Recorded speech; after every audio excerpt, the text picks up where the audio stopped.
শিৱসাগৰৰ ডিমৌত সংঘটিত হৈছে ভয়ংকৰ দলবদ্ধ ধৰ্ষণ। ক'লো যে আপোনালোকৰো ভনী আছে, তো মোক ভনী হিচাপে ভাবি মোক এৰি দিয়ক। তো সেইটোও নুশুনিলে। মোৰ লগত মানে ভায়েকে কৰিছে, দদায়েকে ধৰিছে। তিনি পাখণ্ডই দলবদ্ধ ধৰ্ষণ কৰিলে এগৰাকী যুৱতীক। উচ্চ স্বৰত ডিজে গান লগাই দলবদ্ধ ধৰ্ষণ কৰিলে যুৱতীগৰাকীক। ৰাজ্যত পুনৰ এক ভয়ংকৰ দলবদ্ধ ধৰ্ষণ কাণ্ড সংঘটিত হৈছে। এইবাৰ ৰাষ্ট্ৰীয় পৰ্যায়ৰ এগৰাকী খেলুৱৈক জোৰ জবৰদস্তি গাড়ীত উঠাই দলবদ্ধ ধৰ্ষণ কৰে তিনি পাখণ্ডই। মানে মোৰ শুকুৰবাৰে কেছ এটা হৈ গ'ল, যি নেকি মই সদায় মাৰ ওচৰলৈ যাওঁ আৰু এইখিনি স্কুলো যোৱা নাছিলোঁ, কেলৈ মই সোমবাৰৰ পৰা এক্সাম থকাৰ কাৰণে ঘৰতে মই ষ্টাডি কৰোঁ। তো সেইদিনাখন মানে মোৰ অকণমান যোৱা দেৰি হ'ল। তো চাৰে তিনিটামান বজাত মানে মই মাৰ ওচৰলৈ যোৱা সময়ত সেনেকৈ AC গাড়ী এখন আহিলে। মা আছিল দোকানত আছিলে তেতিয়া। তো যেনেকৈ মানে AC গাড়ী এখন আহিলে, তো তিনিটা ল'ৰা আছিলে। তো এটা মাস্ক পিন্ধি আছিলে আৰু দুটা ল'ৰাই মোক টানি আনি মেলি ভিতৰলৈ ভৰাই, তাৰপৰা মানে মুখখন গাড়ীৰ ভিতৰত ভৰাই মেলি মুখখন সোপা মাৰি ধৰি, তাৰপৰা ভৰি দুখন মোৰ গাৰ ওপৰত তুলি দিছে মানে। তাৰপিছত সিহঁতি পূৰা তুফান গৈ মেলি সিহঁতৰ ঘৰত হেৰি কৰিলে, গাড়ীখন ৰখালে। তাৰপৰা মোক মানে সিহঁতৰ ঘৰতে ৰখালে। নাম সিহঁতৰ সুনীল আৰু ভাইটি। সুনীল তপ্ন লিখে বুলি শুনিছোঁ, কিন্তু ইমান চিয়'ৰ নহয় মানে তপ্ন হয় যে সিহঁতি। তাৰপিছত সিহঁতৰ ঘৰলৈ লৈ যোৱাৰ পিছত তেতিয়া দুইটা মানে ডেকটো বজাই মেলি পূৰা ভলিউম দি মেলি মোৰ লগত দুইটাই মানে বলাৎকাৰ কৰিলে। আৰু মানে সেইটো সময়ত মই বহুত চিঞৰিলোঁ মানে সেইটো মানে মোৰ চেঞ্চ নাইকিয়া হৈ গৈছিলে। আৰু সেইটো সময়ত মই সিহঁতক ক'লো যে আপোনালোকৰো ভনী আছে, তো মোক ভনী হিচাপে ভাবি মোক এৰি দিয়ক। তো সেইটোও নুশুনিলে। সেইটো নুশুনা হিচাপে দুইটাই মোৰ লগত মানে ভায়েকে কৰিছে, দদায়েকে ধৰিছে। সুনীল আৰু ভাইটি।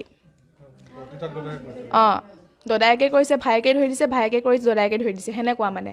তো সেইটো সময়ত লাইনটোও গুচি গ'ল, মানে হ'ব আৰু মানে দেৰি মানে। তাৰপিছত লাইনটো গুচি যোৱাৰ পিছত তাৰপৰা মই উঠি মেলি তাৰপৰা লাইনটো গুচি যোৱাৰ পিছত মই চিঞৰি দিলোঁ তেতিয়া। তো চিঞৰি দিয়াৰ পিছত তেতিয়া কি হ'ল, সিহঁতি সেইটো ভয় খালে যে কোনোবা আহি যাব বুলি আকৌ। তো সিহঁতি এৰি দিলে সেইটো সময়ত মোক। তাৰপৰা এৰি দিয়াৰ পিছত সেনেকৈ দৰজাখন খুলিছে, তাৰপৰা সি সেনেকৈ আহিছে ড্ৰাইভাৰটো। তাৰপৰা ড্ৰাইভাৰটোৰ নাম মই নাজানো আৰু তাক চোৱাও নাই, কেলৈ সি মাস্ক পিন্ধি আছিলে না। তো কি হ'ল তাৰপিছত মানে তাক মই সিও খাই ফিটিং হৈ আছিলে, তাক সেনেকৈ মানে মই গতিয়াই মেলি তাৰপৰা মই ঘৰলৈ গুচি আহিলোঁ মানে। আৰু সেইটো সময়ত মই খোজকাঢ়িবলৈ পৰা নাছিলোঁ, মানে মোৰ মানে ধৈৰ্য সীমা মানে সেইটো সময়ত মানে মোৰ নাছিলেই।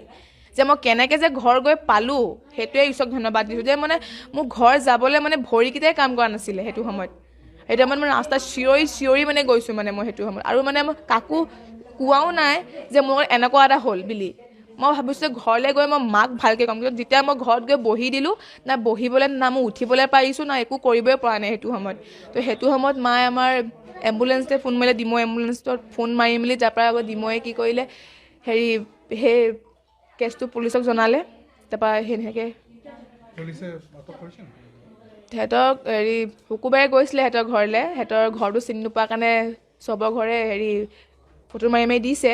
তাৰপৰা মই ক'লোঁ যে এইটো ঘৰ কোৱাৰ কাৰণে, তাৰপৰা সিহঁতক নেপালে। ইনকুৱাৰী কৰিছিলে, নেপালে, পলাই দিলে সিহঁতি। তাৰপৰা পিছদিনাখন সিহঁতৰ ঘৰলৈ গৈ মেলি ডেকটো লৈ আনিলে, দৰজা ভাঙি ডেকটো লৈ আনিলে সিহঁতৰ ঘৰলৈ, থানালৈ লৈ আনিলে। এতিয়া মই ন্যায় বিচাৰিছোঁ অকল। সিহঁতি কৰিছে, নকৰাও নহয়, কিন্তু মোকতো ন্যায় লাগিব ন। কেলৈ মইতো এতিয়া পঢ়ি থকা ছোৱালী হয়, কিবা এটা খেলি আছোঁ। তো সিহঁতৰ যেনেকৈ লাইফ ফিউচাৰ এটা আছিলে, সিহঁতি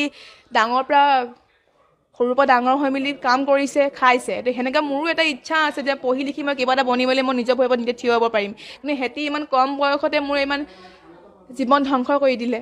তো মই কি কৰিম এতিয়া?